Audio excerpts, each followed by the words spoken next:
Check, check. Hello. Hey, Took you long enough. Well, let's get let's just buckle ourselves in for a weird episode in 5, 4, 3, 2.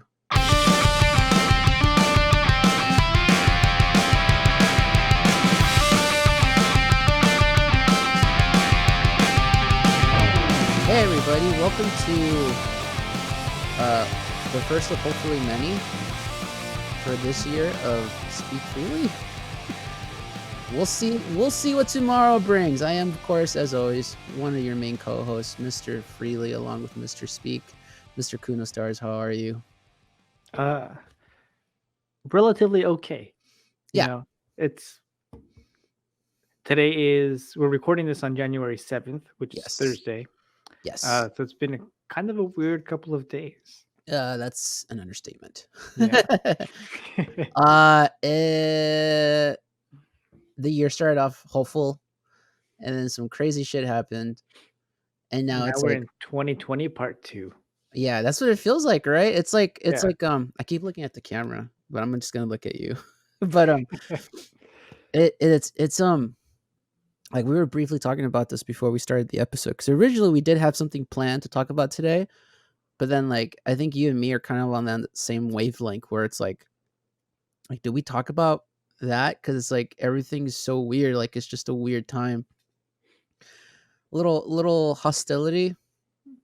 I think that's safe to say, right? There's kind of like this weird atmosphere of tension, more so than Yeah. usual, which is saying a lot because it's been a year of nothing but tension almost. So Yeah, it's I mean, the tension's been building for the past 4 years, right? Ever since mm, Trump became president, it's been building. It feels like now is like kind of that breaking point where, like all that talk about white privilege and stuff like that, like it's those conversations have been happening, but now it feels like how can you still deny it? mhm. And it's weird because you go on social media and like you still see people who do deny it. And it's not just the people, that you see on the news or the ones that are across the country, right? It kind of feels like it's closer to home now. Yeah, it's You weird because really like see people come out of the woodwork. because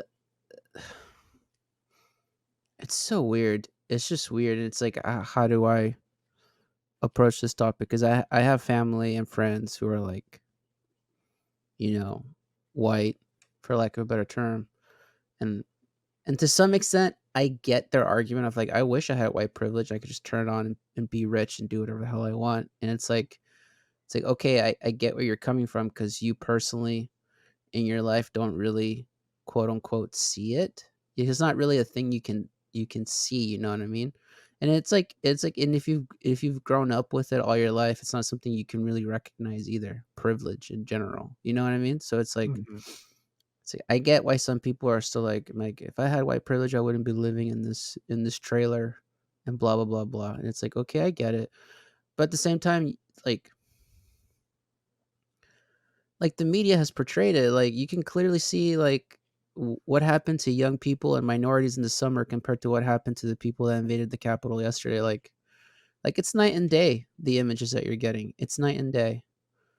You know what I mean? Like people Mhm. storm. Like let's just say what it is. People stormed the capital of our nation, like with guns and with Confederate flags and like breaking into people's offices and like shoving, like there's video everywhere. Like you can't I mean you can, I guess. It just makes you an idiot in my opinion, but it's like there's these people are shoving police, like they're breaking through barriers, they're like climbing up walls trying to get into the Capitol, and it's like, oh, like only like one person was fatally wounded, or I'm seeing reports of No, like four one people. person died. Yeah, one person died, Yeah, and he like got shot. four people were fatally wounded or something like that, or heavily wounded, I guess. And it's like cool, like well, it's not cool, but it's like compare that to like the protests in the summer for like the BLM, and it's like there's a stark difference. Like you can't. Yeah. Like, one of these is not like the other, man. Like, it just No, isn't. it's there's numbers out there where, like, in the summer, there's over 14,000 arrests across the country. Yeah, Here there's 13. yeah, It's a huge difference. 1,000 times difference. yeah. I don't know if my math is right on that, but I feel like it is. Something like that, yeah. And I'm sure we'll hear it because we're talking about it, unfortunately. So of course we're gonna hear it because we're kind of inviting that discourse, I guess, just by mentioning it. And it's like, yeah, this was only a day, whatever. Okay, sure.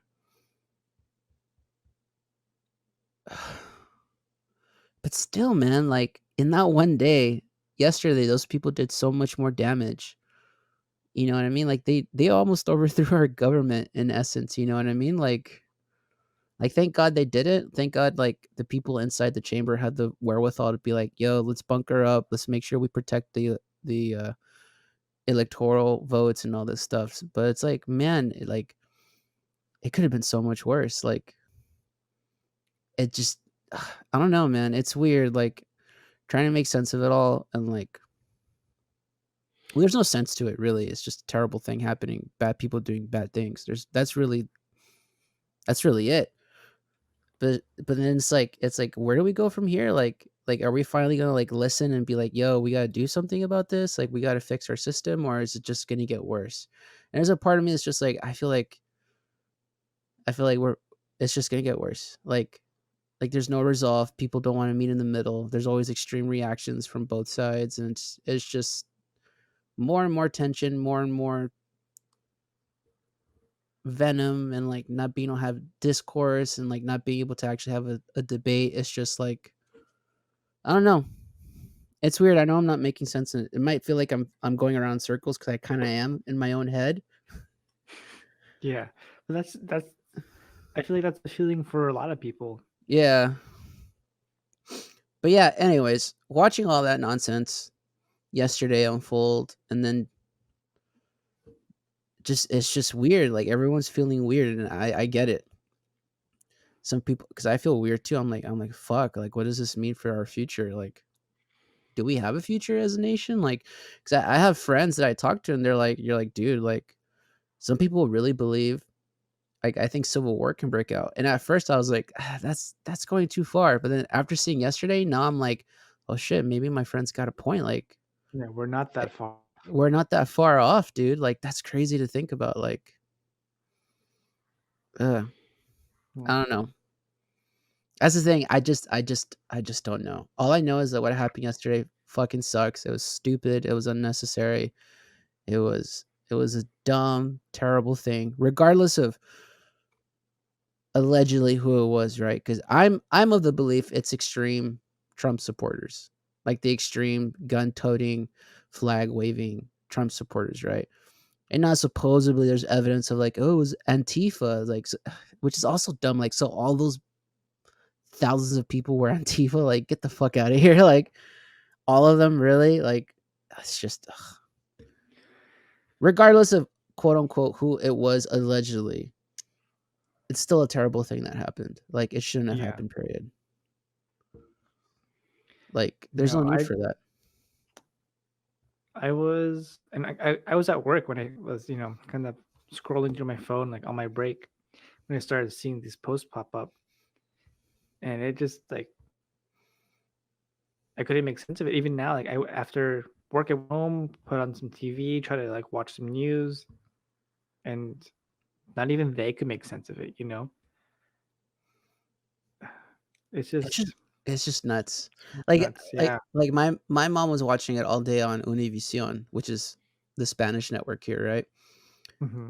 And the news anchors, for the most part, I felt because I was watching some of it too, and I felt like they were trying to be as unbiased as they could be, which I applaud them for. The Univision anchor people, like I applaud them because they weren't giving opinions. They were just like, this person's saying this. This is what's happening right now. We'll keep you informed. They're not saying like this is terrible. This is clearly just like they were just giving the news, right? But then it got to a point where like some of the protesters would literally get on camera, and this is where our country is. There's literally a Spanish news reporter. He's just speaking in Spanish, right? And he's literally doing is telling the camera what he's seeing, what's happening, and what people are telling him. Literally, that's all he's doing in Spanish. Estamos aquí en el capítulo, estamos mirando mucha gente ahorita aquí, uh, muchos gritando, unos enojados, hemos ido, you know what I mean? Just like it just Yeah. literally just explaining what's happening and what people are saying. And this white guy comes up in a MAGA hat and he's just yelling and cursing in the camera. He's basically saying like the news is lying to you. The news is fake media. Everyone's fake. I don't know what this guy is saying right here, but he's fucking lying to you. He's a fucking liar. They're all fucking liars. And then the guy is just reporting like me está diciendo que soy un mentiroso, que todos que trabajamos en las noticias somos mentirosos, se está gritando, dijo unas cosas barbaridades que no puedo decir, pero you know, and he's literally just translating, and there's this guy being like, whatever he's telling you right now is a fucking lie. And it's like, dude, he's just translating what you're saying. Like, and it was like, and I was like, that's it. That's our nation right there. Like, that's Yeah. what it is. Like, it's so, like, I saw it, and at first it was like, it was funny because like, you're an idiot, clearly. And then, but then it was also like heartbreaking. Like, holy shit, dude. Like, That's actually our nation. Like those are the yeah, people who make up our country. like you don't know this man. You clearly don't speak the language, or else you wouldn't be talking out of your ass saying this guy's lying to you because all he's literally saying is what you're saying, but in Spanish. But there's like this weird belief amongst like these people of like, if it's not exactly what I'm saying or what I believe in, it's a fucking lie. And it's just like, I don't know, man. It's sad. Really, honestly, like I know we're like trying to make jokes and stuff like that, but really talking about it and thinking about it, it's fucking heartbreaking. It's sad. And it's a little scary. It's honestly a little bit scary. Like what the hell is gonna happen It's a little this month? infuriating too. Yeah. Yeah, it You is a know, little upsetting too. Yeah, cause yeah, like it is. I don't know. It's the whole thing with Obama being president. You're like, okay, things are gonna get better. They're gonna get better, and then a whole 180. They got worse. And then the idea of like having Biden back in the White House, you're like, okay, well, you know, two steps back, one step forward. But now it feels like we're just like way like just way behind the starting line. We're just way back there. Like we're not even where we were prior to Obama. yep. Yep. Like literally the whole world's looking at us going like, Yeah. wow, You know what it America's the feels lowest like? of the low. Yeah. It feels like you and I are like the protagonist. We're moving forward, right? Shut up. And then there are these people who live here in the United States. But they're They're moving like Neo. backwards. They're moving backwards. Yeah. See, because what we're doing is we're in the majority timeline where everything's moving forward, but they're in that inverted timeline where they're moving backwards. Right. And eventually, if enough people moving forward and enough people moving backwards collide, We instant get annihilation. yesterday. Yeah, Hmm. and there's a box, and someone dies, but they don't die, but they die yesterday, but they're alive today, and I've seen that movie 2 times already, and I'm still like, "Eh." but but the point being, speak freers. This is what I wanted to say too, because I was having this conversation with my brother-in-law, like the whole First Amendment and freedom of speech thing.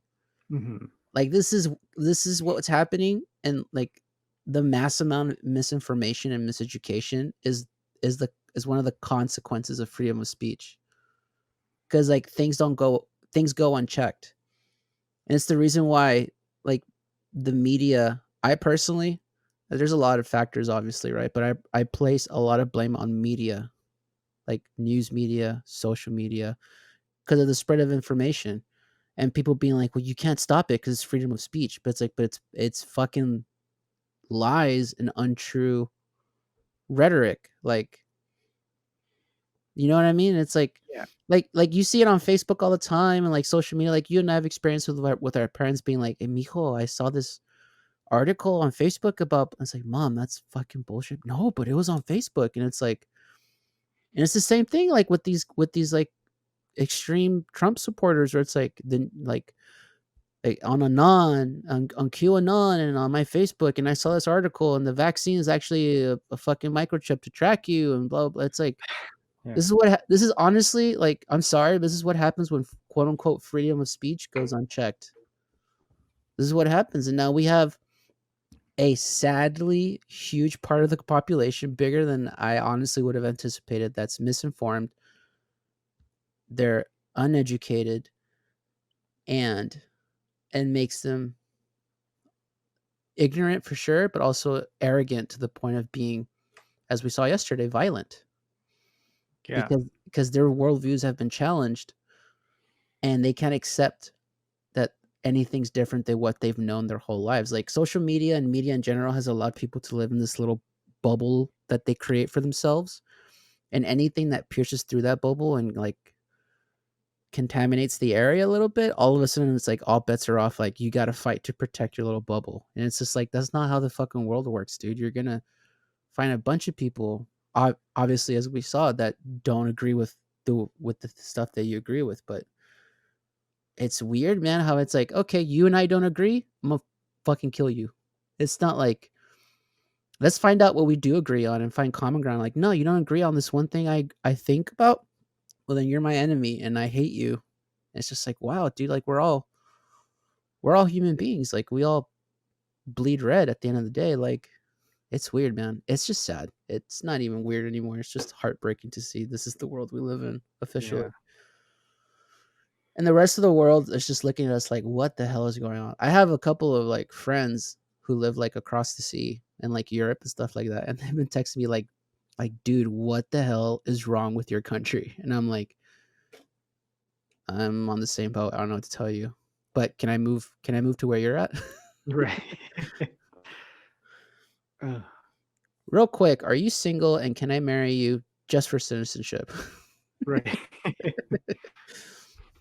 It's weird, man. It's sad and it's weird and it's disheartening.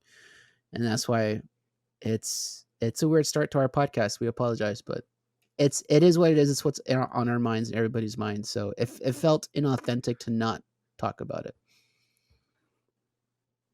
Yeah.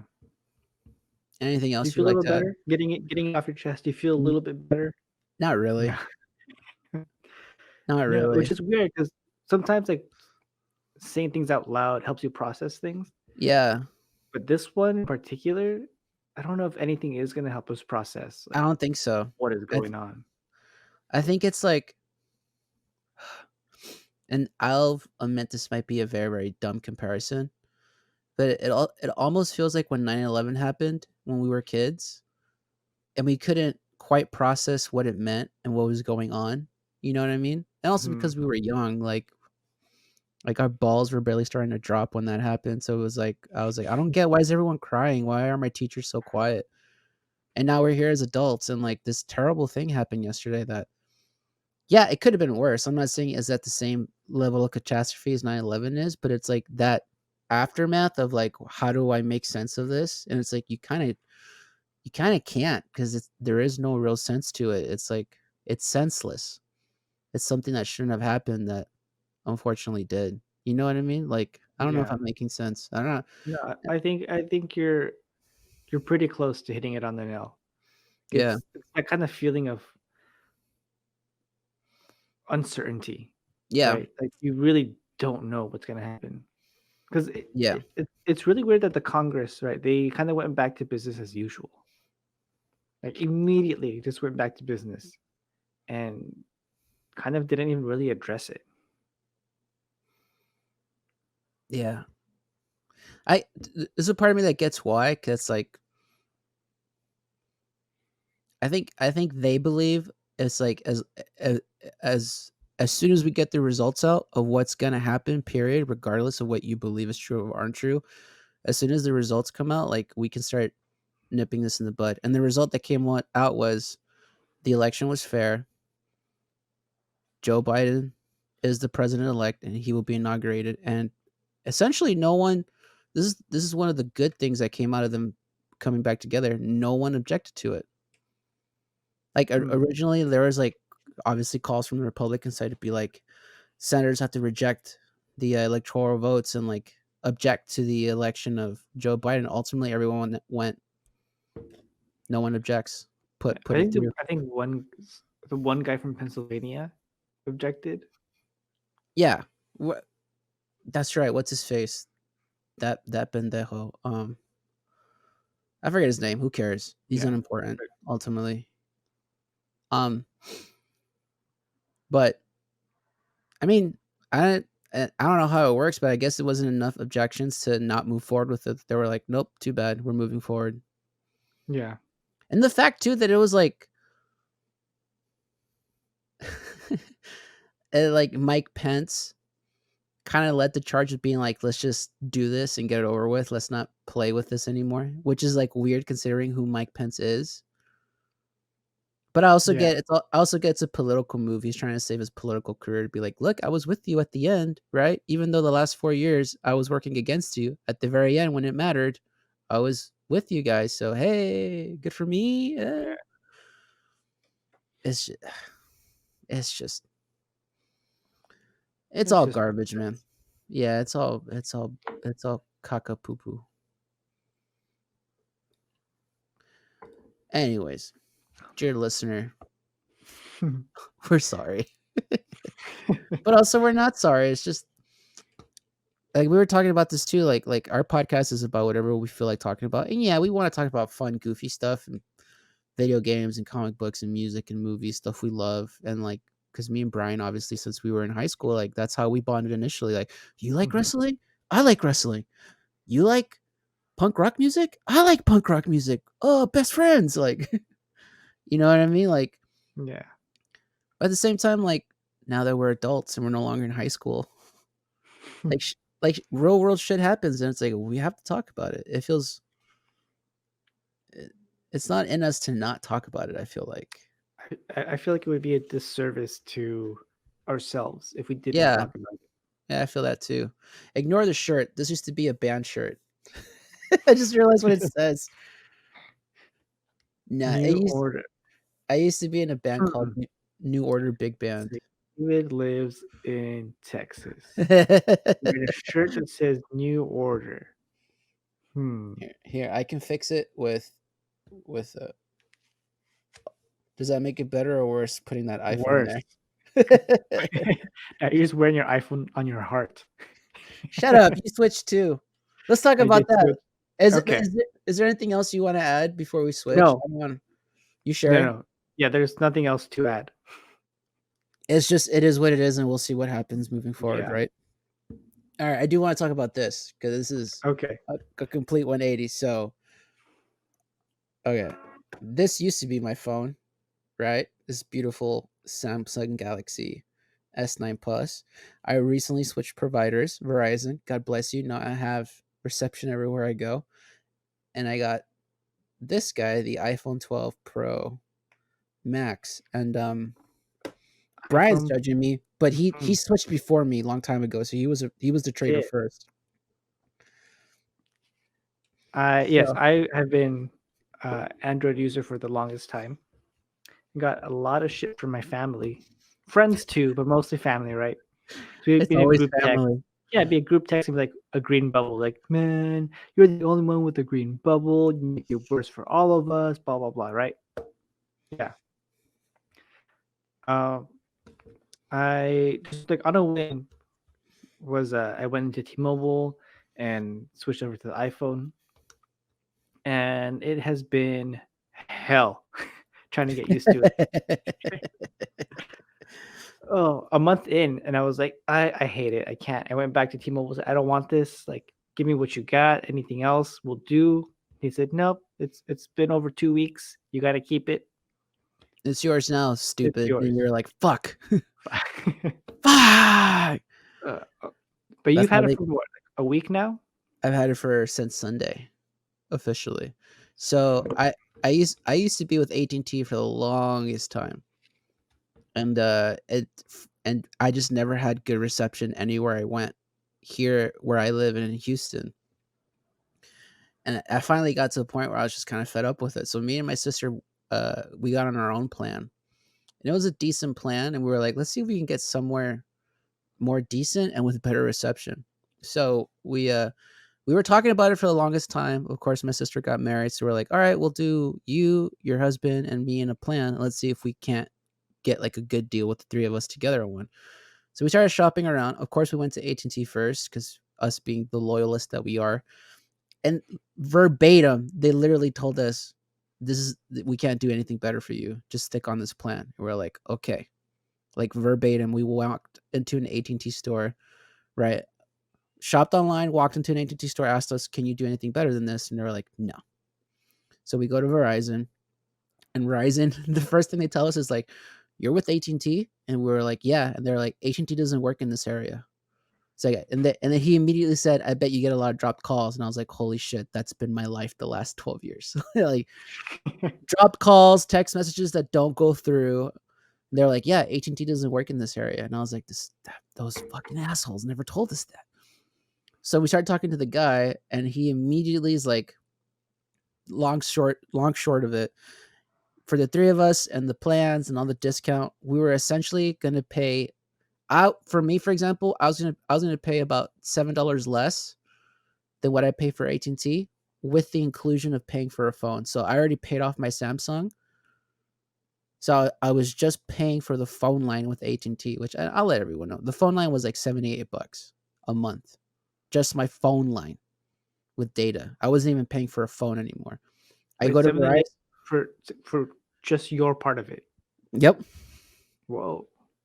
It was a lot, right? And I went to AT&T and they're like, "That's the best plan you can do right now." And I was like, "Okay, really? All right." Go to Verizon, and they're like, I was like, "Yeah, your plan's gonna be after everything. Like your plan's gonna be like this amount of money, and then you can get a new phone, and ultimately the total comes up to like $72 a month." And I was like, "I'm literally gonna save like $6 to $8 and get a new phone." So originally going to Verizon, I wasn't gonna get a new phone, but they had the BOGO sale, which is like buy one get one free. And so my sister was like, "Come on, man, get the iPhone." And then my brother-in-law was like, "Yeah, dude, get the iPhone." Literally the whole family has iPhones except me. I'm the one outlier. And literally for the last 4 years I've owned this guy, it's always been like, "Ugh, you and your stupid green bubbles." And I'm just like, "But I could do so much cool shit on this." And they're like, "So? Stupid green bubbles." So, with, like, Verizon and realizing, like, I'd pretty much be paying a little less than what I'm paying now, and I would get a new phone, I was like, "Alright, I'll budge. I'll get an iPhone for the family." So, the good news Yeah. is, for me, the good news is, if I do get to a point where the iPhone's just frustrating, this guy, S9 Plus, still a joy to work. I still use it, you can tell I still have it fully charged, like, I have it here, I still use it on occasion. So, if I ever get too frustrated with this, and there's been a couple of moments I did get frustrated with this, I'm just like, "Fuck it." Just switch the SIM card out for a hot second. So I still have that as a backup, but I will say, having used it now for, like, not even a week, like 4 or 5 days, it's not bad. It takes some getting used to because it's like you don't know how to, like, use the certain things because it doesn't have buttons anymore, it's all gestures and stuff like that, which did take some getting used to. But it's pretty much it does a lot of similar stuff. Yeah, like the basics are gonna be there on practically any phone, right? Yeah. Texting, phone calls, the major apps are all gonna be pretty much the same. Yeah. Uh, interfaces for me got a little bit wonky. I kind of here, I'll see if I can pull it up. But what I did essentially was I kind of changed it so that there's like groups and it kind of feels like my old Android phone. Yeah. Yeah, as opposed to having the apps just like all like sitting there out in the open, unorganized. Yeah, that's what I did too, like, Mhm. to make it kind of feel like my like my Samsung. Yeah. So here's, like, the Samsung, my opening screen, so I got, like, Spotify, like, baseball, you know what I mean? So I kinda Right. did something similar to where, like, I grouped a lot of the stuff together, and then I have, like, they're called the widgets here too, which is, like, I can get my news and my baseball and what have you, and then this is the one thing I will say I hate about the iPhone, and I realize that you can't change it. It doesn't give you the percentage of the battery. Yeah. You have to either have the widget on your home screen or you have to come down to see it. And I think that's so dumb. Just let me put it on the display like this. See, look. It says right there, battery life. Brilliant stuff. Why would you not let me view it on the display? Like, what's the purpose behind that? Whatever. But I also feel like we're just kind of like looking for shit to hate because we've been. I was with Samsung for like 4 years, and they were a glorious 4 years, and the phone still works amazingly. It pretty much still works the same as I got it out of the box, if I'm being completely honest. Which is like, there's no way it's been 4 years, but like this baby works. It just Yeah. works. As long as you take care of it and, Yeah, keep it clean, it's yeah, it works great. It works great. So I'm like, I I have both of them. Obviously, I will say the cool thing about this that I wish Samsung would do, but they won't. I do love the iMessage on that thing. It makes workflow a lot easier because I could be like working on my MacBook Pro and send something to like somebody as like, "Hey, I wrote this. What do you think about it?" And then I can get notifications and updates instantaneously everywhere. You know what I mean? On my MacBook. If I have to leave for whatever reason, I can get it uploaded on my phone. I can get you can send clips through iMessages, like big files that you can't really do with messages on Samsung because there's like a limit of like 100 megabytes or something like that yeah. on all of their messaging platforms, on Facebook Messenger, on WhatsApp, and what have you. But with iMessage, it's like you can literally send like a video clip and they'll get it. And I will say I do like that. I get why people are. That's usually the one sticking point for them is like, yeah, but you don't got iMessage. They Yeah, are. but that I'll give but you iMessage. Fine. but that's how Apple gets you because you have to invest in the whole ecosystem, right? That's true too. And I mean, you've had the MacBook already, so you're kind of already, like, immersed in it a little bit. A little bit, yeah. Like, I don't have that's the only Apple product I have is the iPhone. And so, like, it's still difficult for me to work like, the workflow to go from phone to laptop, whatever, it's still a little difficult for me. And I'm realizing if I really want to make it more efficient, I'm gonna have to invest in some kind of MacBook, and I I will kinda say don't this. want I will say this for me personally. Obviously, for like the PC and stuff, because I was very blessed and very fortunate to have people gift me an insanely top of the line PC. And again, thank you to all those people, Bedore and like her community that helped me get that. Uh, I've tried working on both in terms of like the little bit of video editing I do, and specifically the music editing I do. And there's just something about the way Apple software runs music. It just sounds way better on my laptop than it does on this $5,000 PC. It just does.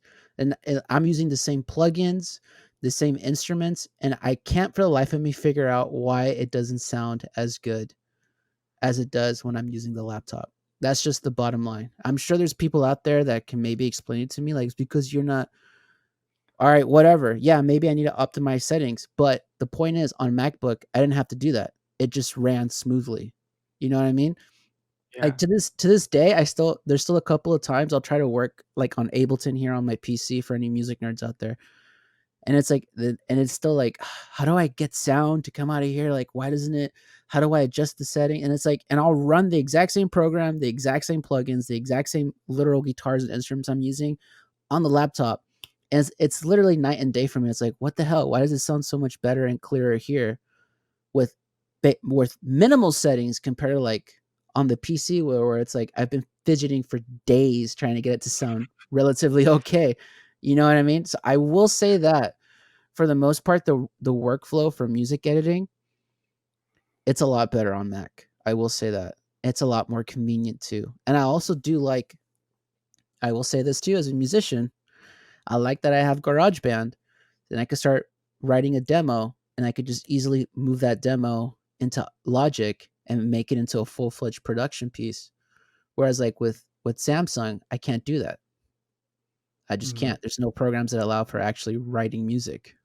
There's no music maker? Yeah. You want But I will say that. That being said, uh iPhone is very limiting to how you can customize your phone, whereas Samsung is way more free. Like you can customize your phone however the fuck you want on Samsung compared to like iTunes on the Apple phone. It's like Apple's like you can customize it, but the way we want you to customize it. Or it's like Yeah. Samsung's like, just customize it. Whatever you feel Fuck like, it. man. Whatever you Yeah, want. have fun. Yeah, whatever you want. Go for it. You paid for this device? Yeah, I don't care. Yeah, Whatever. go for You it. you do you. Like literally, yeah. So pros and cons to everything. There's never going to be like a perfect product, is what I'm realizing. So, but that being said, I don't hate it so far. It has Oh, been an adjustment period for sure, but in terms of like how I used my Samsung and trying to relatively do the same thing on iPhone, there's certain like workarounds you have to do to kind of do some stuff on it, sure. But once you figure those workarounds, like it relatively to me so far, it's been almost the same experience.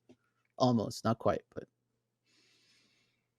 that's hmm. that's me though. So I don't know. We'll see. What I'm really interested in, honestly, is because right now the phone's new, so obviously it runs great. Ask me in 4 years though,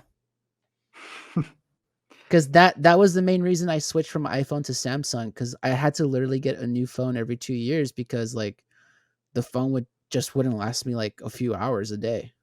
You know what I mean? And it would start running slow and it was like cumbersome to use. Whereas like, and I mean this sincerely, like I bought this guy 4 years ago, brand new when it came out. Literally still works the same from out of the box. So we'll see. Ask me again in 4 years how I feel about this guy. All right. Mark your calendars, everyone. 4 years January and January 7th. 25. Yeah. And if it's like, no, I had to get the new iPhone 25. That's your answer. God. So we'll see. Anything Yeah, else there you'd were like to add? there were a couple of settings that that makes it convenient to use the iPhone that I really hated. Like like picking it up and unlocking the screen like right away. Like I don't want that. Like I don't want to just pick up the phone, have it look at my face and unlock everything for everyone to see. I want to I be able get to that. control when and when I cannot unlock my phone. So it took me like maybe 3 weeks to figure out, oh, you just gotta change the settings. Yeah. Yeah. That's the thing. It's like it's a new system you just have to figure out. So I get it because you've been so used to the way Android works. Yeah. To move from Android to iOS, it's like it's night and day. So you kind of have to figure out. That's what I mean. Like they both relatively do the same. They just do it differently. And you have to figure out how do you do it, essentially. Yeah. So I get it, but so far I'm not mad at it. I thought I would. I legit thought I was gonna hate it. I did. Now I did for a whole month. and I was like, I'll probably end up selling this guy on eBay or something. But Yeah. so far I'm like, okay, I won't sell it. I might keep it. And But like you it's only said, been workflow is easier for you. So I'm sure that's a big plus. yeah, the workflow is definitely easier for me. So I will give it that. But then people, there's the argument where you just do Google and it's like, yeah, yeah, you can just sync up everything to Google, but it's not the same, man. It just there's something about the Apple ecosystem that honestly, like once you are fully immersed in that ecosystem, compared to like Google or like Dropbox or whatever else, like it's yeah, arguably, but to me it's probably the best ecosystem out of all of them because everything just kind of simultaneously works together.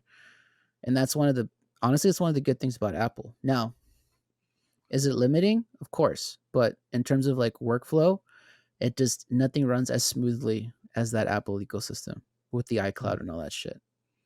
I will say that that's been my experience so far. Like, because I could easily have a conversation with somebody like right now with you on my phone and be like, hold on, let me switch to the laptop and just continue that conversation.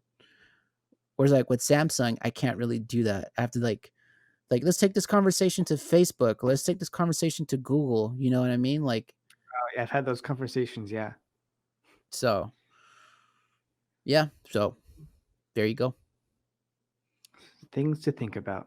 That's been my 2021 review of the iPhone 12 Pro Max. It's good so far. I'm getting used to it. It's a learning curve, but it's relatively okay. Yeah. All So, right. alrighty. Um, this is a weird episode, isn't it? We We're went all over the we're place. all over the place. But that's how, again, when we started this episode, that's how it feels like, right? It's like we've only been in this year for like a week. It's only been a week into the year, and the year has been all over the place. Started off very hopeful, very like, oh, we're gonna win Georgia, to like, oh my god, our nation's burning, to fuck it, I'll get an iPhone. Uh, It's been all over the all place. right. So, do you want to shit on Tenet now or not? Ooh, all right, yeah, let's move that. Man, you're gonna have fun editing this episode. Oh my god.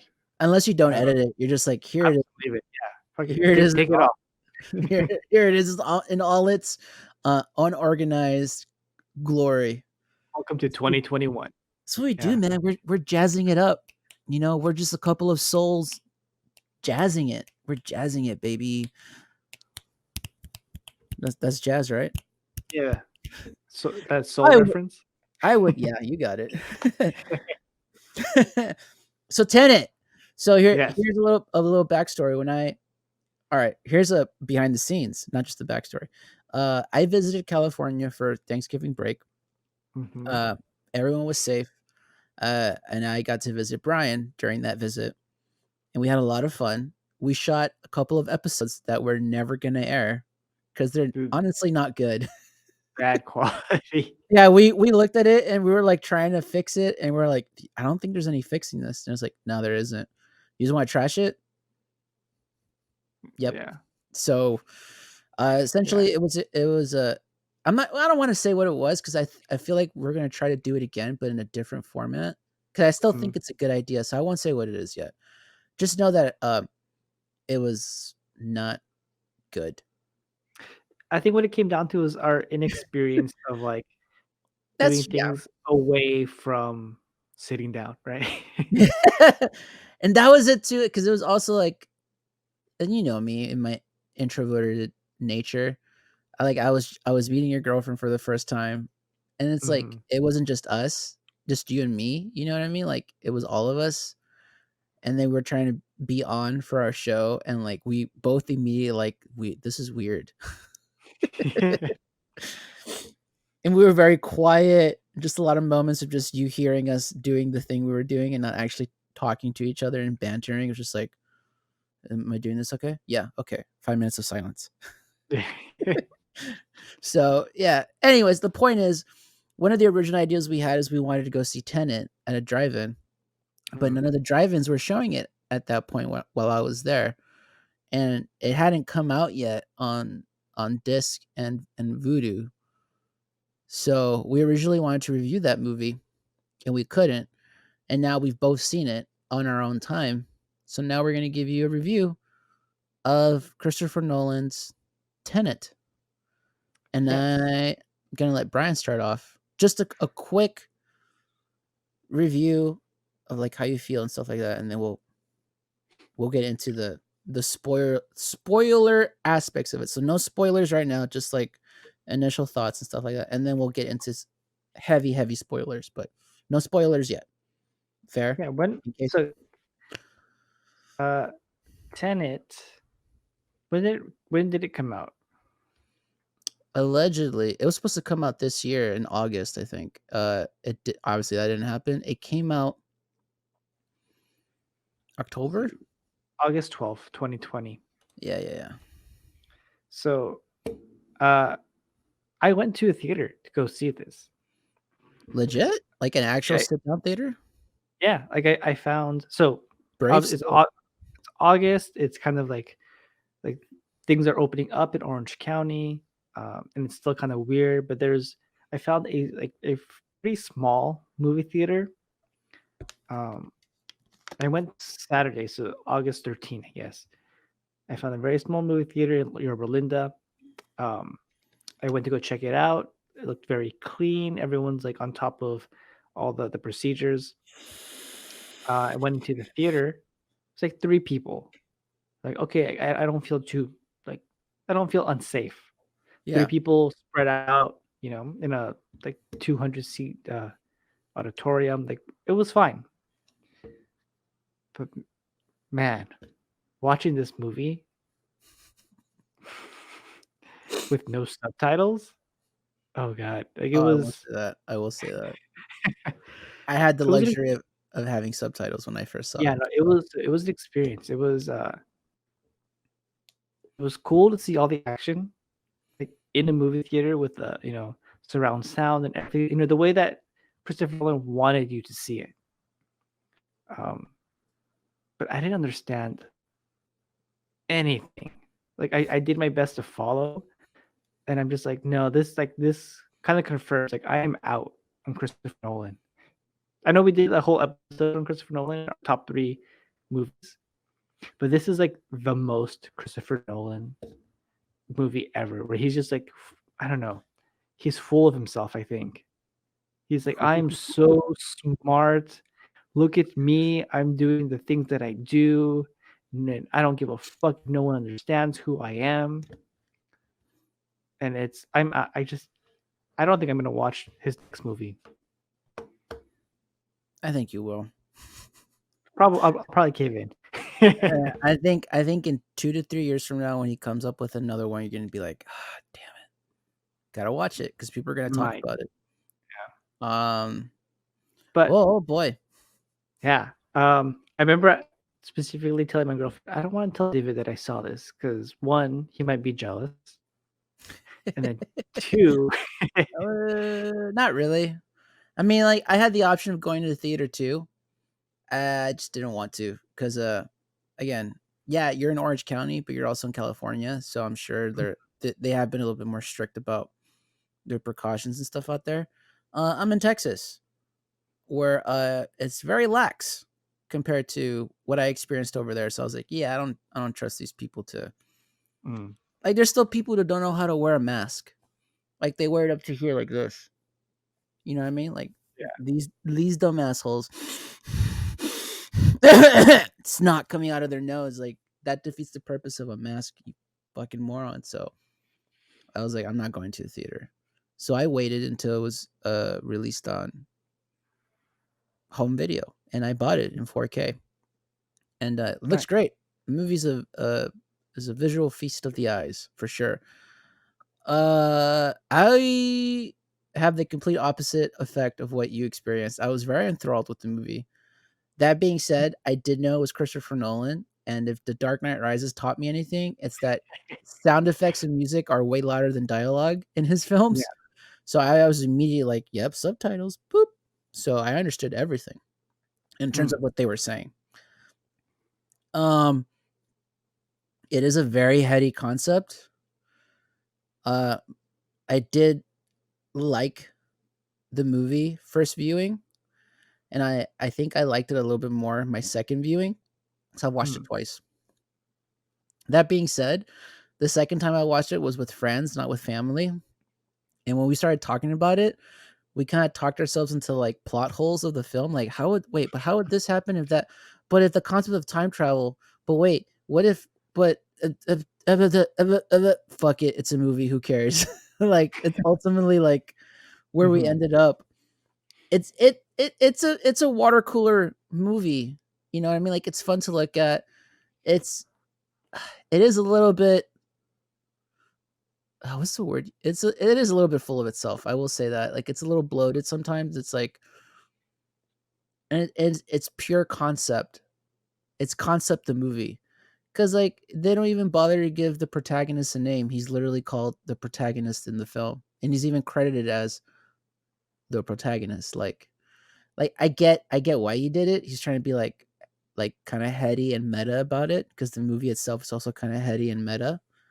But yeah, I didn't really give a shit about anybody in the film. So I never felt immediacy for like the danger of all these people, like with Cat and all of them. I was just like, I don't care.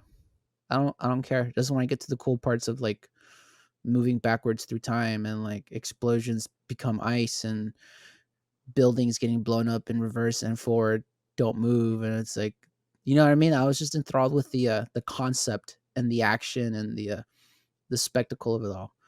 But in terms of like, other than the villain who like they actually gave him a personality and a reason for why he was doing everything, Andres, I think it was fun. It was fine. It was fun talking about it, and then that's it. It's not his worst film, but it's not his best film either. I will say that. I don't think it's his best film. So, I don't think it's his worst film either.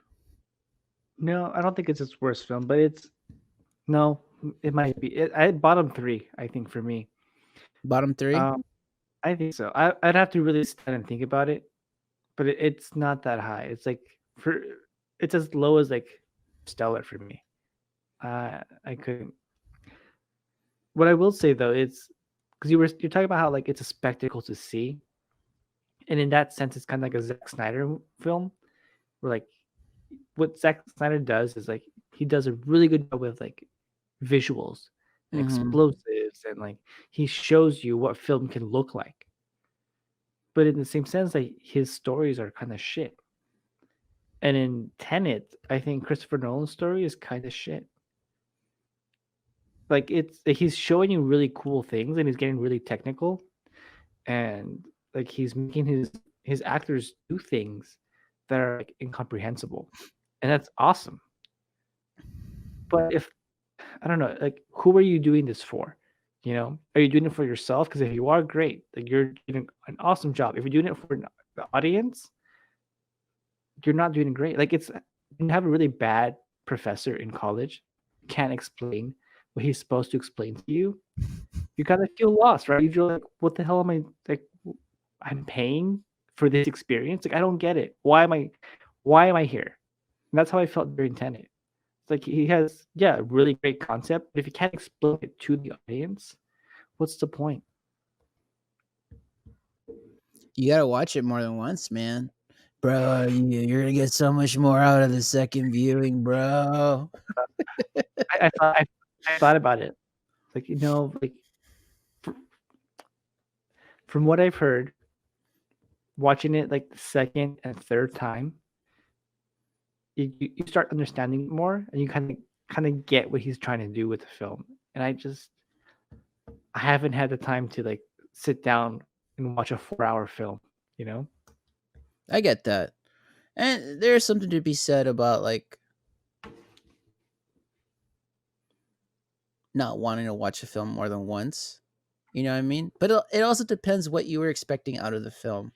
You know what I mean? If you were expecting just like a pure spectacle summer blockbuster, then yeah, I could see how you could be disappointed by this film because it's not exactly that. Not to say that it doesn't have spectacle in it, but it's no Avengers Endgame.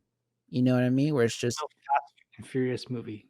no, it's he's Christopher Nolan is intentionally challenging the audience to a point of like you have it honestly you kind of have to see it again to like try to understand it better because you're not going to get everything in that first viewing because in that first viewing everything's so new. You're just trying to make heads and tails of everything because the concept is a very cool concept, but it's also a very heady, complex concept. So you're just trying to keep up with the concept in the first viewing. Once you understand the concept and how time flows in the context of the film, then in the second viewing you can try to understand the beginnings of end of it all. You know what I mean? Like why everything comes to be, who is what are the intentions, who are these characters. But I know for me that first viewing, I was just trying to keep up with the film. Like, how is this happening? Why is this happening? Et cetera, et cetera. Essentially the Why concept. why are they here? When did they Yeah. decide to come here? Yeah. Because even though the movie is like 2.5 hours long, there's a lot of movie in that movie. Like Yeah. I will say that the movie fucking goes. Like it starts off in that opera scene house, and now we're gonna get into like specifics and spoilers for anyone that wants to tune out. Like it starts off in that opera house, and from that point on, it fucking goes like immediately after that opera house scene and like his quote unquote death, it's just Tenet the whole movie out, and you're just trying to keep up with everything. Like, who is that? Why is this that? Why are those bullets inverted? What does it mean? How does that work? I don't get it. You know what I mean? And you're just trying to keep up with the concept that first viewing. Whereas like at the second viewing, once I understood how the machine worked and how time was inversed and all that shit, then I was just trying to keep up with the characters and like the meaning behind everything. And I will say I did get a lot more out of the second viewing, but then I started having questions that are outside the film. You know what I mean? Mm. Like questions that the movie doesn't necessarily address or even ask you, but it's just logical for you to think about because of the concept of the film. Like questions like what was I talking about with my friends? Questions like Why does the protagonist care so much about Cat? yeah, no, more headier questions like so like the future, they're trying to attack us because we're the ones that fucked up their future because we're not protecting the planet. Um, but they know that like if too many inverse things collide with things moving forward, instant annihilation. So are they just trying to undo the future, or are they trying to destroy reality completely? What is I keep calling him Andres. Is that his name? The Russian mobster guy? I'm I, not too sure. I'm pretty That sure that's sounds his big. name. Like I understood his he was trying to end the world, but it was like, but did the future set that in motion, knowing he would try to do that, or are they just trying to undo things? You know what I mean? Then it's just, but the movie never really addresses that. All we know is the machine comes from the future, the algorithm comes from the future, and now it's here and it's moving backwards in time. The algorithm. So it now thinking about it again, I'm getting myself into a headache. But that's like it's stuff the movie presents, and it's that thing where it's like it's almost like J.J. Abrams, where it's like it's a box. What's in the box? Don't tell them what's in the box. You just present the box. Let the audience look at the box. Everything's a box. You know what I mean? Right. And that's kind of Nolan in this movie. Nolan presents this box, and he kind of gave us a taste of it in Inception, where it's like he's not trying to explain everything. It's just like here's this thing. Now go talk about it. Which is like I think that's admirable in a sense because it kind of gives us again water cooler movie. It gives us shit to talk about, and you can and anybody can interpret anything in a different way, and it's just a nice discussion piece. But in terms of like the film as a whole, does it service itself? Not really, because again, you kind of leave with more questions than answers, and ultimately, in some sense, you can leave feeling a little bit unsatisfied with the film because you leave like, what the fuck was all that? So Mhm. I can also understand if you feel like that, like what the hell is all that? Pointless, whatever. Yeah, I don't know, I do wanna watch it one more time 'cause I feel like I do need to give it a second chance, but at this point, I don't know, I feel like Christopher Nolan's a kind of he's kind of, like, mo a filmmaker that is a little bit too big for himself at this point. Like, he's had so much free reign, like, it's like the whole freedom of speech problem that you talked about at the beginning. He has so much free reign to do whatever he wants that he's kind of, like, not really focused on, like, presenting the material in the way that I think it needs to be presented.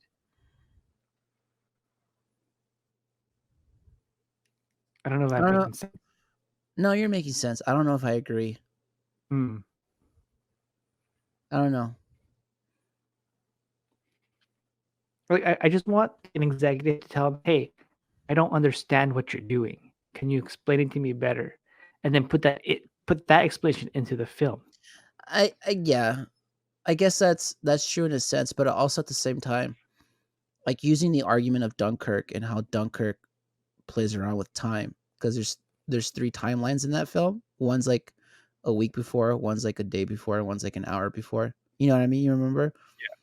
Like at first viewing, that's fucking confusing because the movie doesn't explain it at all. Nolan just kind of expects you to keep up, which can be infuriating because it can make you feel dumb.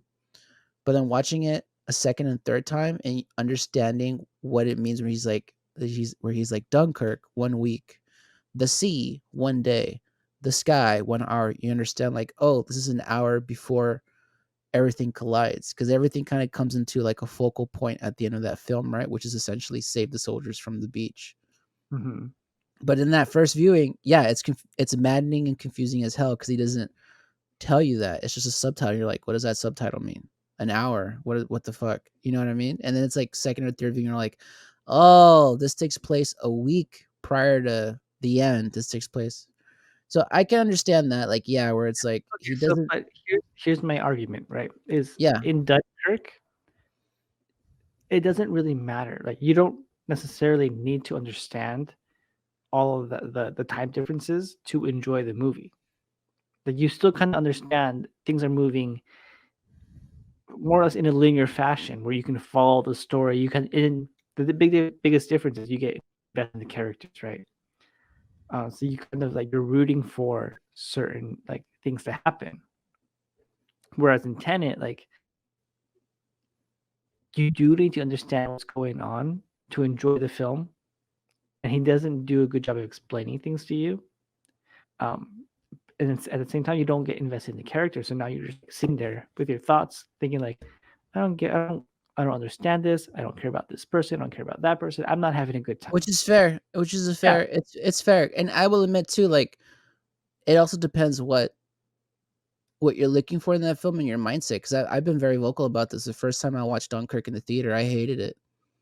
I hated that I didn't understand what was going on with the timelines and like Nolan does have this thing where it's hard to hear what his characters are saying, which is like someone needs to tell him like, dude, come on.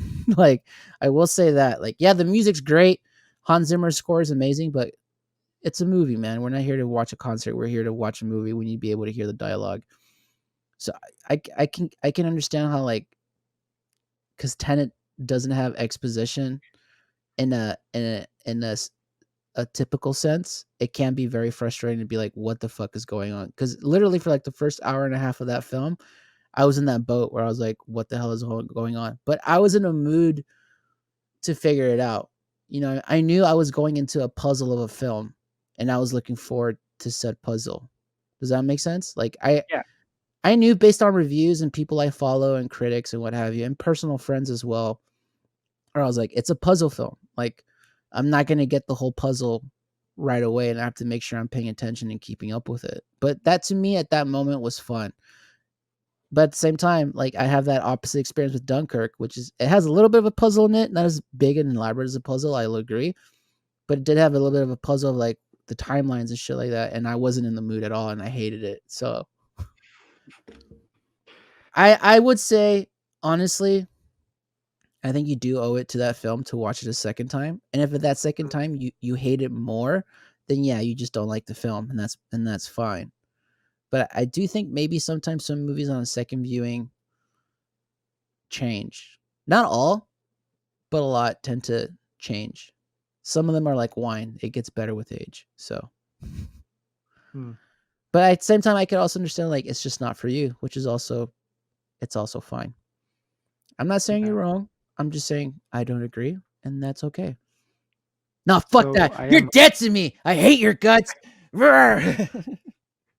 yeah, no, and I get it because I think about it, the films that I really enjoy are very character driven, very Yeah. focused on like character development, things like that.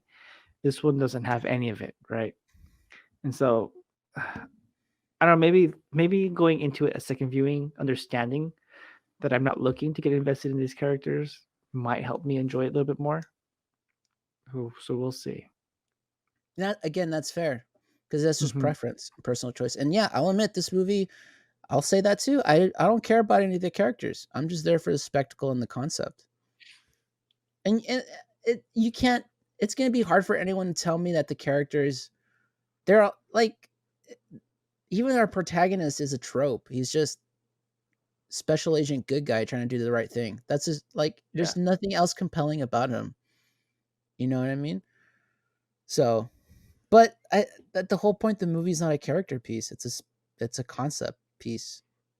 It's not it's not meant for you to get invested in these real life characters. It's just like, hey, look at this crazy fucking thing about time. So, Okay, so here's my question. yeah. Well, do you watch James Bond? Any James Bond films? Yeah, I've seen all no, I've seen all of them. at Okay, least once at some point in my life. Yeah. 'cause I've seen, I think, the one film, right? Like the Live for Tomorrow or something like that. You know, Live. Live. Time to Die. It's with Pierce Brosnan. There's Die Another Day. Maybe it's that one. There. There's Tomorrow Never Dies, and then Maybe there's it's that one. Goldeneye and Not Gold. Diamonds Are Forever. No. One So of the you first 2. is all right. All right. Tomorrow Never Dies is about a newspaper conglomerate, I couldn't tell you. and I think it It's with has. And then there's Die Another Day, and that movie's hot garbage. So if you saw that, I'm sorry. Where he surfs a big wave. I was 10, so I don't know, Oh, that 1998 maybe? that might be Tomorrow Never Dies. Then Okay. But anyways, like, that's the only James Bond film I've seen, so I don't really understand, or I don't, yeah, I'm not invested in, like, that kind of franchise, that kind of character, right? But Tenet is kind of like Christopher Nolan's version of James Bond. And I think he's gone on record saying that, like, this is the Bond film that they would never let me make, hmm right? Um, are you invested in James Bond as a character the same way that you're invested in the protagonist as a character, or is it a little oh bit different? no, it's clearly different because I have a history with James, a clear a clear history, and like the evolution of that character, where he is today compared to where he was 30 years ago, is vastly different. So no, clearly not. But I have a history with James Bond. That's the clear difference. Like I've known that character all my life essentially. Yeah, but I mean, within a film, like, are you Yeah, invested in who he is as a person? Not just like a James trope, but as a Ja- person. James Bond or the protagonist or both. Both. I mean, Both. let's say James Bond. I'm most asking James Bond, like, within the context of a film, do you care who James Bond is as a person outside of being a secret agent?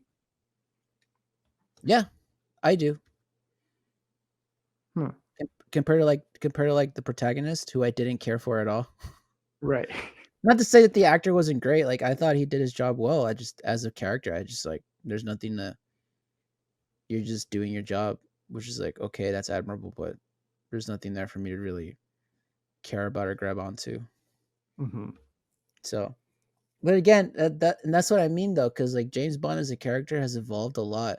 Whereas, like, all right, I'll give you this. In the beginning of James Bond, it was just he was just a vehicle to be like, look at this cool action adventure spy thriller he's going on, which is what he Right. kind of was in the beginning. But the last 3 to 4 films have been a lot of character study of who James Bond is as a character and why he is the way he is. With Daniel Craig, which has changed why I actually care about James Bond the character, not just James Bond the espionage spy guy. Does that make sense? Yes. Because they actually did. I recommend you watch Casino Royale, dude, when you get a chance with Daniel Craig. Almost Okay. everyone agrees that's like probably the best James Bond film, and it's precisely because they did a lot of character study on James Bond, the character in that film, like why he is the way he is. Okay. I'm gonna write this down. Casino Royale, because there's two. There's an old one and the See. one with Daniel Craig. The one with Daniel Craig. Okay. James Bond, Spectre. Got it. Yeah, yeah. Watch that film. Don't watch that. What? I don't know. But again, I like James Bond, but Spectre is more action thriller than it actually is like because like here's the difference between Spectre and like that movie. Obviously, in Spectre, it's like spy thriller and there's like a huge action sequence at the end of it. Whereas like Casino Royale, the pinnacle of that movie and the tension is a poker game. Ooh. Yeah, Okay. Now you've got me hooked. and that's why like people are like, this isn't no Casino Royale because literally like Casino Royale, like the biggest point of that movie and like the focal point and the biggest, like where all the climax and tension happens, is literally in a poker game. So not to say it doesn't have spectacle and action, because it does, but like that poker game scene is like what makes the film, because it's just Mhm. characters playing poker, like, but it's so enthralling. Okay. So, advice you would give to Christopher Nolan: have the protagonist play poker. Yeah, yeah. Yeah. Okay. No, the advice I would give Christopher Nolan, and like it, this is where it gets weird for Christopher Nolan, right? Because there is movies where it wasn't about the characters, it was about the situation. And Tenet's clearly one of those films where it's not about the characters, it's about the situation. It's about the concept, right? But then you see like a movie like The Prestige, where it's clearly about the characters and their rivalry.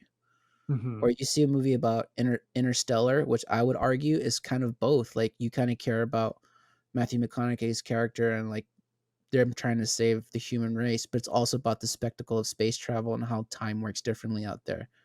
And then you have Dunkirk, which is like it's about the historical event, but there's not really like characters you really gravitate to a lot in Dunkirk. Like they present soldiers and people in that film, but besides Harry Styles, and you only know his name because like famous singer in a Christopher Nolan movie. Whoa, good for him. Like who do you really gravitate towards in Dunkirk? It's just like fascinating to George. see George. Oh boy, George, George.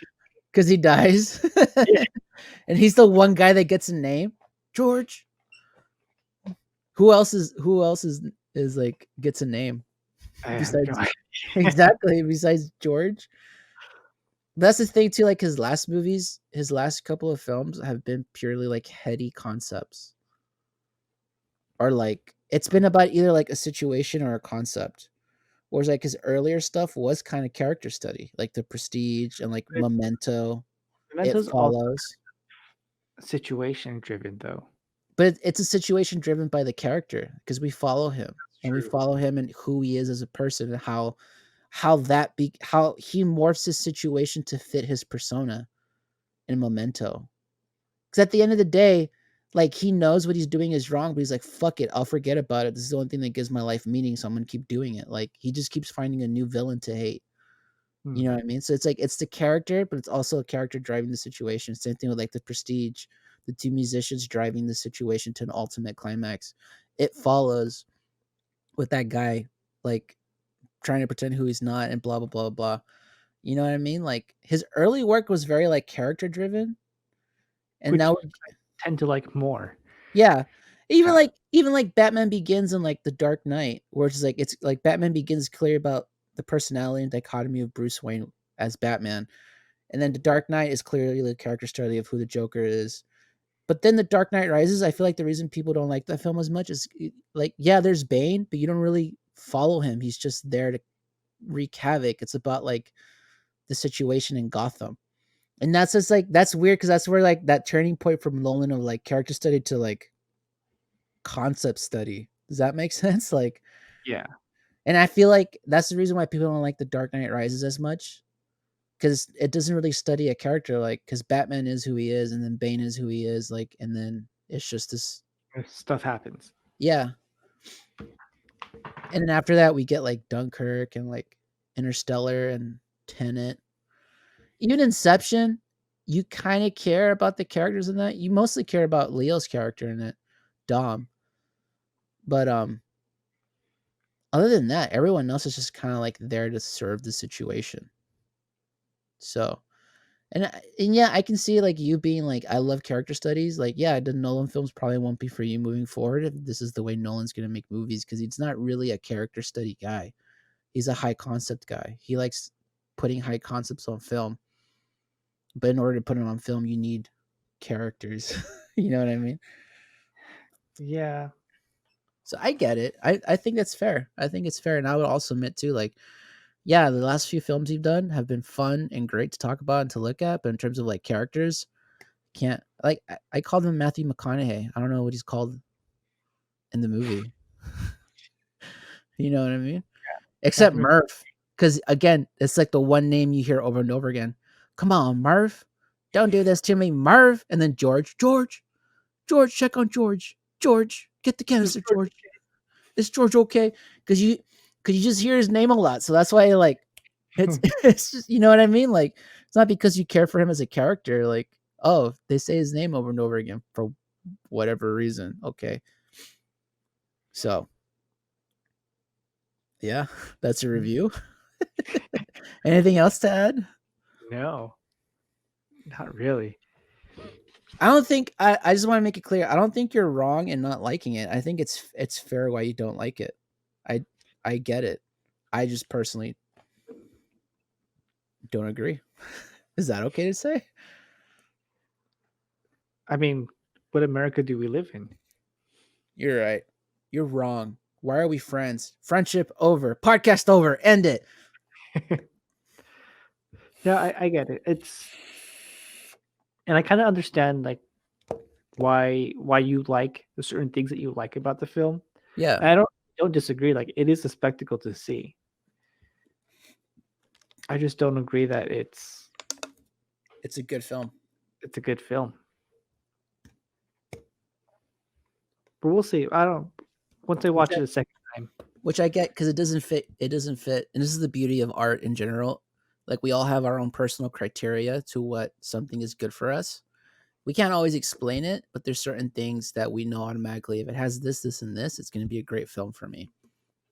So, and for you, it's like I need characters, great characters that I can latch onto. And I will admit, the movie does not have great characters to really latch onto. Yeah, it's why I like Aquaman is fun to watch, but I don't think it's a great film because Aquaman's the same person throughout the whole film. Like there's no development. Oh, you want I to would. argue about that? Because he doesn't want to be king, but then he accepts his heritage at the end. That's development. Mm, but I didn't feel like I don't know. I didn't feel like I didn't feel like he made the choice. Like, there was no for me. There was no point in the film where he's like, "Oh, like I learned my lesson. I need to go be king." It was We like, should "Oh, watch. Let's watch that film once we end this podcast. all right." All right. That's been Speak Freely. The plugs. Blah blah blah blah. Bye. Legit though. Let's watch something after this podcast. I don't have time today. Oh, you got. Oh, I got you. Mm. Tomorrow? What are you doing tomorrow? What am I doing tomorrow? Uh, let's finish the podcast. Let them know our schedule. Tomorrow I got work from 4 to 7.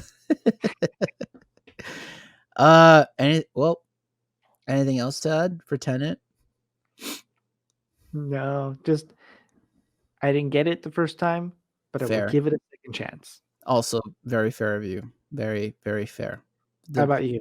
the fairest person I know. There's nothing but the fairest of people here. Just pure, unbiased fairness. I liked it. I don't love it. I will say that. I wasn't immediately like, holy shit, wow, what a film compared to like Inception or Dark Knight. You know what I mean? But I Right. liked it. I liked it. I don't hate it. And I would probably watch it again. So that's saying something. So Hmm. it's like a little bit better than you, but not much better, I feel Uh, like. just a notch above. Just like a notch. If you're like giving it a C minus, I'm giving it like a C plus. But it's It's still a like that. C. Like there's a line where like it's acceptable, and like just below it, and you're like just above it. Yeah, Yeah. honestly, yeah. But let's also be fair in terms of Christopher Nolan's work. I feel like because Not the good. if we compare like this film to like a Zack Snyder film or a Michael Bay film, would you agree like this film is like notches above like a Transformers 3? Oh yeah, because Christopher Nolan's actually trying to do something. Unique, yeah, and I will give him that he is trying to do new stuff on film. Does it always work? Mm, but It's he's up to trying. debate, but he's I trying. Yeah, I can appreciate it. So yeah. So, but yeah, it's good. It's not his best.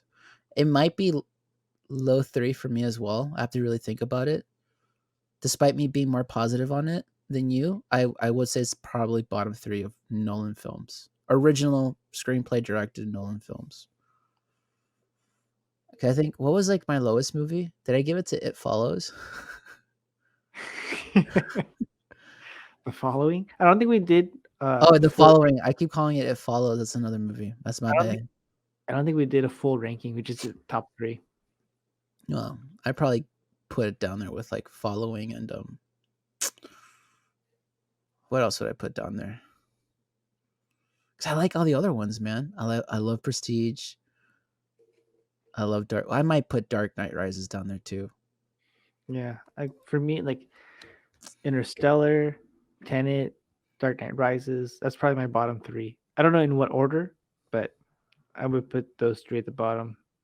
It's so funny hearing people who absolutely like Interstellar is that film where it's people aren't okay with it. They either really love it or really hate it. It's fascinating. Because it's a film about appreciating the time that you have, but it takes up all of your time. I'm like, "What the hell?" It's so funny because like you don't like it. My brother-in-law loves it. That's his favorite Nolan film. So Mm. I have two brother-in-laws. Which one it is? Y'all can guess. The other one or that one?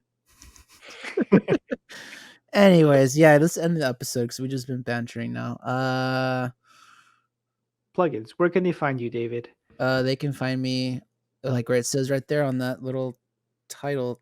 This way. Oh god, it's weird. This little title thing at David B Music 21 on Twitter, Instagram, YouTube, Twitch TV. You could also I recently released an album.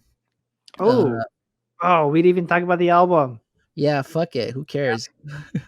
I I recently want to talk released about this. all right, real quick. What? What? You hate it too? Bottom 3 of the album. Out of all the work you've ever done, bottom three that they hate it. I listen, people. If there's one thing, oh, I got pen all over my finger. If there's one thing you take away from this podcast, right? It's not that the America's fucked, right? It's not that Tenet is somewhat Also okay. fucked. It's that David has put out this album that is spectacular. It is like it's not for everyone, I will say that, right? But it has a certain vibe that like you can't deny it. It's it's very I think it's very self-aware of what it's doing. Um and it is perfect for I don't want to say perfect for like background noise, but like it's perfect to like play to like your everyday life. Yeah, Kind of like background. I would say it's perfect for background noise because that was 100% the intent. I mean, I just didn't wanna give that Nah, connotation, but I no, feel but like it's it's a not. It's not a heady album. I'm not trying to mhm, make listeners think about, whoa, what are those crazy exotic scales? It's very much a pop electronic album, but that was kind of the point. It was the intention behind it is also for like content creators, streamers, what have you, to have if they want slash need music on their streams, they are more than welcome to stream that album and use it on their streams. So if you have a Twitch channel you're using, if you have YouTube channel like we do, and you want some background noise, that is the background noise I created for everyone to use. All I ask is that obviously don't sell the music as your own. You can just use it, and if you can, give me some kind of credit either on screen or in your descriptions and just direct people towards that album site. The more streaming I can get out of it, obviously that would be the way you guys pay me back because you guys streaming it and me making that income off of that streaming. But yeah, it's very much it's just a chill album. It's very much like you can clearly hear like my jazz influences in it because I do I it's not heady, but I do throw some solos in there here and there. There's some high concept harmonies happening in there, but at the same time, it's very diatonic chord progressions for any musicians out there that know what the hell I'm talking about. It's chill. It's a vibe. It's meant for you guys to have in the background to chill out, to read to cook to just hang out with, and that's the point of it. So, I mean, you nailed it on the head. So, yeah, You can go check that out. That album is called Sunday Beats, and check it out wherever you stream your music. Just look up David B Music. It's all over the place on Apple Music, on Amazon, on Spotify, Deezer, all those. I think it's on Tidal as well. Anywhere you stream music, it's pretty much on there. So go check that out. And yeah, and you can find this podcast at Speak Freely Pod on both Twitter and Instagram. Obviously, if you're watching this on YouTube, first of all, thank you. God bless you. If you haven't yet, click that subscribe button down below and hit that thumbs up. Leave us a comment. Tell us how weird this episode was compared to last week's episode. Do you agree? Do you disagree with us on, is America fucked? Is Tenet good? Is Tenet bad? Is Tenet just okay? Leave it in the comment sections down below. Do you understand it? What are your questions? We'd love to hear it. And I think that's an episode, man. We did it. Despite the week, we came here, got together, and did another one of these. And I'm proud of it, believe it or not. It was very real, very authentic, very a little melancholy, but also kind of fun. So, which is life in general, I feel like. So, Yeah. Yeah, it's always a good time getting together with you. yeah, same Z's. I mean, well, unless you disagree with me, in which case this is a horrible time. Tenet's a masterpiece. How dare you? It's Christopher Nolan's. It's the epitome of filmmaking, the epitome of excellence. On that note, I'm Mr. Freely. That's Mr. Speak. We'll see y'all next time. 1, 2, 3. Here it is.